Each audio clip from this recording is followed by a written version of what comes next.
Hi friends, welcome back to my channel Ajay talks. दोस्तों, एक खबर आ रही है गुड़गांव से, जहां पर 4 ऐसे अपराधियों को गिरफ्तार किया गया है जो कि साइबर अपराध में पैसों की लेन देन के लिए फर्जी डॉक्यूमेंट्स के आधार पर अकाउंट खुलवा करके साइबर अपराधियों को वो अकाउंट्स मुहैया कराते थे। और आपको जानकर बिल्कुल हैरानी नहीं होनी चाहिए कि इन 4 में से 3 लोग जो हैं वो बैंक के मैनेजर्स हैं। जी हाँ, दरअसल हरियाणा के मानेसर थाने में एक घटना दर्ज कराई गई थी नवंबर 2023 में, जिसमें बताया गया था कि उनको पहचान के एवज में, जैसे कभी होता है ना कि आपको फोन आता है और सामने से आपको कहता है मैं फला आदमी बोल रहा हूँ, मुझे पैसे की जरूरत है, एक फेक आइडेंटिटी के साथ वो आपको फोन करते हैं और उसके बाद आपसे कुछ ठगी कर लेते हैं, जैसे कि 10,000 रुपए दे दो, मैं आपका मित्र बोल रहा हूँ, मैं आपके पापा का मित्र बोल रहा हूँ। इस तरह की एक वारदात हुई थी, 10,000 रुपए की ठगी हुई थी और उस 10,000 रुपए की ठगी की रिपोर्ट जो है वो मानेसर थाने में दर्ज कराई गई थी। पुलिस ने बाकायदा इसको लेकर के इन्वेस्टिगेशन चालू की, देखा कि ये पैसे कहाँ गए, कौन से अकाउंट में गए, उन अकाउंट्स के जो ओनर्स थे यानी कि उन अकाउंट्स के जो होल्डर्स थे उनको जाकर पकड़ा गया, उनसे पूछताछ की गई और उसके बाद एक बहुत बड़ी चैन निकल करके सामने आई और पता चला कि एक्चुअल अपराधी कौन है। एक्चुअल अपराधी कौन है? गुड़गांव के एमजी रोड में स्थित कोटक महिंद्रा बैंक के 3 मैनेजर्स को गिरफ्तार किया गया है। एएसपी साइबर क्राइम प्रियांशु दीवान ने बताया कि ये जो तीनों बैंक मैनेजर थे, इन्होंने 1-2 नहीं, पिछले 7-8 महीने में इन लोगों ने 2000 से अधिक ऐसे फर्जी बैंक अकाउंट खुलवा करके साइबर अपराधियों को ले जाकर दे दिए। और कौन से साइबर अपराधी? ये वही साइबर अपराधी जिनके बारे में अक्सर चर्चा हुआ करती है, मेवात रीजन में, नूह में, भरतपुर में जो भी ये गैंग्स है बड़ी बड़ी, ठीक है ना, इन सभी बड़ी गैंग्स को जो अकाउंट नंबर प्रोवाइड करने का काम था, ये चौथा अपराधी था जिसको कि गिरफ्तार किया गया है साथ में, जो कि बैंकर नहीं है। वो इस तरह के बैंक अकाउंट्स उनको प्रोवाइड करता था, वो उनका चैनल था और उसके लिए वो बैंकर्स का इस्तेमाल करता था। बैंकर्स क्या करते थे? बैंकर्स फर्जी खातों के आधार पर 2000 से अधिक बैंक अकाउंट खुलवा करके उस मीडिएटर को देते थे, जिसको भी गिरफ्तार किया गया, जो चौथा बंदा है। और वो मीडिएटर जो है वो सारे बैंक अकाउंट जो है वो साइबर अपराधियों तक पहुंचा देता था। अब यहां पर क्या हुआ, लालच बढ़ गया तो इन्होंने क्या किया, बैंकर्स ने क्या किया, उस मीडिएटर को भी हटा दिया। जब पता लग गया कि भाई कैसे पहुंचा जाए साइबर अपराधियों तक, तो उन्होंने इस मीडिएटर को हटा दिया और साथ में डायरेक्ट डीलिंग शुरू कर दी साइबर अपराधियों के साथ में और उनको डायरेक्टली जो है वो बैंक की पूरी किट प्रोवाइड करनी शुरू कर दी। तो मानेसर साइबर थाने के जो थाना अध्यक्ष हैं संदीप अहलावत, जिन्होंने इनको गिरफ्तार किया है, उन्होंने पूरे मॉडस ऑपरेंडी को तफ्तीश से समझाया। उन्होंने बताया कि बिलासपुर नामक जगह से जो डेली बेस पे काम करने वाले लोग होते हैं, जो कच्चे में काम करने वाले लोग होते हैं, कंपनियों में मजदूर हुए, किसान हुए, इस तरह के जो लोग होते हैं, इनके डॉक्यूमेंट्स लेकर के फर्जी खाते खुलवाए गए। यानी कि बंदे सही थे, डॉक्यूमेंट सही था, लेकिन जो खाते खुलवाए जाते थे उनमें जो नंबरों का इस्तेमाल किया जाता था, उनमें जो लोकल एड्रेस का इस्तेमाल किया जाता था, वो फर्जी हुआ करता था, ताकि जो उनकी किट है, जो भी उनकी किट आती है, यानी कि डेबिट कार्ड हुआ, है ना, पिन नंबर हुआ और साथ में जो नेट बैंकिंग की किट आती थी, वो जो किट है वो सारी की सारी किट चूंकि उसी बैंक में आती होगी, वहीं पर तीनों लोग काम करते थे, तो मिली भगत करके ये सारे के सारे बैंक अकाउंट की जो किट होती थी ये यहाँ से उठाते थे। अब चूंकि उन जो लोकल मजदूर हैं उन लोगों को तो कुछ चाहिए नहीं था, उनको तो पता ही नहीं कि उनके नाम पे अकाउंट खुल गए, लेकिन यहाँ पर अकाउंट खुल गए और इनका इस्तेमाल जो है साइबर अपराध के लिए किया जाता था। और आपको बता देता हूं कि एक एक खाते के एवज में इन बैंकर्स को 15 से 20 हजार रुपए दिए गए।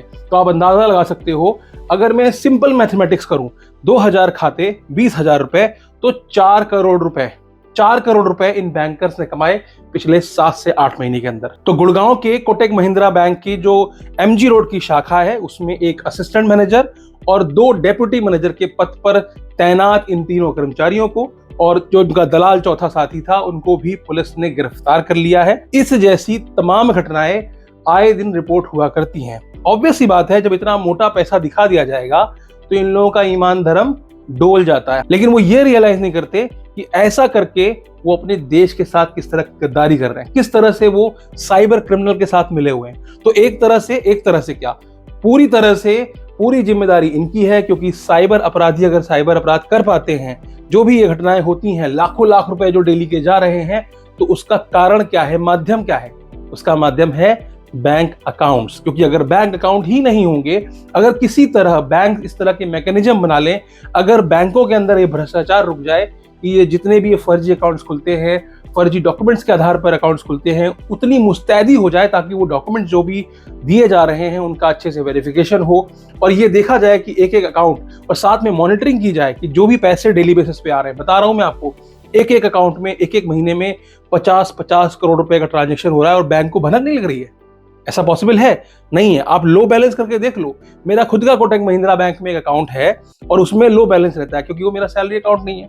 मेरा सैलरी अकाउंट एसबीआई में है। तो क्या होता है, मैं उसमें पैसे डालता नहीं हूँ, मिनिमम करके छोड़ रखा है।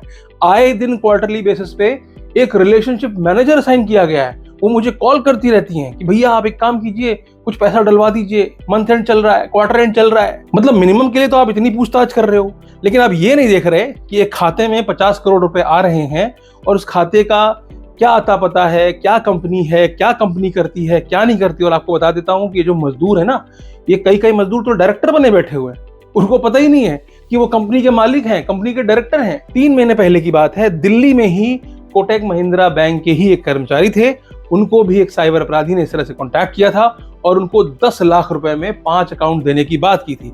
बात यह हुई थी कि अकाउंट जो है वो करंट अकाउंट होने चाहिए, सेविंग अकाउंट उनको नहीं चाहिए। सेविंग अकाउंट क्यों नहीं चाहिए? क्योंकि सेविंग अकाउंट में अगर आप ज्यादा पैसा डालते हो तो पूछताछ तुरंत शुरू हो जाती है, लेकिन अगर आप करंट अकाउंट में अगर आप 2 करोड़ या 1 करोड़ रुपए डेली भी ट्रांसफर कर रहे हो तो चूंकि वो बिजनेस अकाउंट होता है तो वहां पर इतनी पूछताछ नहीं की जाती है। इसलिए 5 अकाउंट के 10 लाख रुपए ऑफर किए गए थे और भरतपुर पुलिस जो है वो दिल्ली आई थी। आईसीआईसीआई बैंक के एक मैनेजर को गिरफ्तार किया था और भी 2 बैंकों के कर्मचारियों को गिरफ्तार किया था और साथ में ही रडार में उस जो साइबर अपराधी था उसके रडार में उसके जो फोन कॉल डिटेल्स में उस बैंकर का भी पता चला जो कि एक्चुअल में मना कर चुका था कि मैं तुमको ये नहीं दे पाऊंगा। तो उसने मुझे ये घटना बताई थी, उन्होंने बताया कि किस तरह से एक साइबर अपराधी ने मुझ तक अप्रोच किया था। पुलिस उनके बैंक पहुंच चुकी थी, बैंक मैनेजर को इत्तला कर दिया गया था कि आपका जो कर्मचारी है ये एक साइबर अपराधी से बातचीत में है, यानी कि टच में है। हाँ, हो सकता है कि अपराध में सम्मिलित ना हुआ हो अभी तक, लेकिन हाँ, जब हमने उसकी सीडीआर निकाली तो हमें पता चला ये भी उनके टच में। तो इनको जो है मोहरा बनाने के लिए पुलिस आई थी। पुलिस ने कहा था कि उसको बोलो कि हाँ मैं अकाउंट दे रहा हूं। और तो और ये जो बैंकर था इसको पिछले 3 दिन से ट्रैक पर रखा गया था, इसकी एक एक गतिविधि पे पुलिस की जो है नजर थी। इनको पता ही नहीं था कि ऐसा कुछ, अगर वो यहाँ पर पैसे लेकर के खाता खुलवा लेते तो उनके साथ क्या हश्र होता वो आप देख ही पा रहे हैं। और पकड़े भी यही लोग जाते हैं। आपको क्या लगता है साइबर अपराधी पकड़े जाएंगे? वो सबसे लास्ट में है, उनके तक पहुंचने में बहुत मुश्किल होता है क्योंकि सारा पैसा तो एटीएम्स के थ्रू या और दूर दराज के इलाकों से निकल जाता है जहां सीसीटीवी नहीं होते, तो उनको पकड़ना मुश्किल होता है। अंत में क्या मिलता है? अकाउंट नंबर और मोबाइल नंबर। अकाउंट नंबर किसके नाम पर है, जाओ उसको गिरफ्तार कर लो। अभी महाराष्ट्र में भी एक मजदूर को गिरफ्तार किया है। अंत में जेल आप ही जाने वाले हो, आपको मनी म्यूल बनाया जा रहा है। साइबर अपराधी इतने शातिर हैं कि वो पिक्चर में आते ही नहीं है। इसीलिए सभी बैंकर से भी निवेदन है कि इस तरह के अपराध में संलिप्तता मत लीजिए। आज आपको दिख रहा होगा पैसा, लेकिन इसका दुष्परिणाम कितना ज्यादा है ये आप जानते नहीं है। साइबर क्राइम में पढ़ करके जो लोग जान गंवा देते हैं, सोचिए किसकी वजह से गंवा रहे हैं, उसके आप भी भागीदार हैं। और वो लोग जो ये सोचते हैं कि मैं अपना अकाउंट रेंट पर दे दूं, कोई भी कारणवश हो, कुछ भी आपका कारण हो, आप सोचो कि नहीं यार मैं बहुत गरीब हूं, चलो इसी बहाने 1000 रुपए कमा लूंगा दिन का।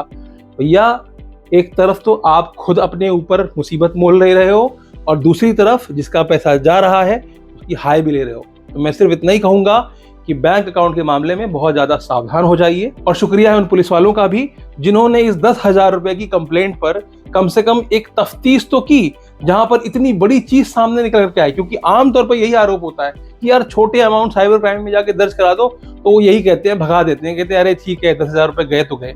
लेकिन कम से कम इस नेटवर्क का भंडाफोड़ हुआ और यही नेटवर्क तोड़ पाओगे। ये नेटवर्क टूटेगा तभी साइबर क्रिमिनल जो है वो हतोत्साहित होंगे, क्योंकि उनके लिए जो रीढ़ की हड्डी है ये बैंक अकाउंट्स ही हैं। तो आपका इस खबर के बारे में क्या कहना है कमेंट सेक्शन में जरूर बताइएगा। चैनल पर नए हो तो चैनल को सब्सक्राइब कर लीजिएगा, वीडियो अच्छी लगी हो तो वीडियो को लाइक कर दीजिएगा। और हाँ, अगर आप दोस्तों और रिश्तेदारों को अवेयर करना चाहते हैं कि वो लोग भी इस तरह के किसी मामले में संलिप्त ना हो, प्लीज एंड प्लीज इस वीडियो को ज्यादा से ज्यादा शेयर कीजिएगा ताकि और लोगों को भी इसका लाभ मिल सके। वीडियो में अंत तक बने रहने के लिए आपका बहुत बहुत शुक्रिया।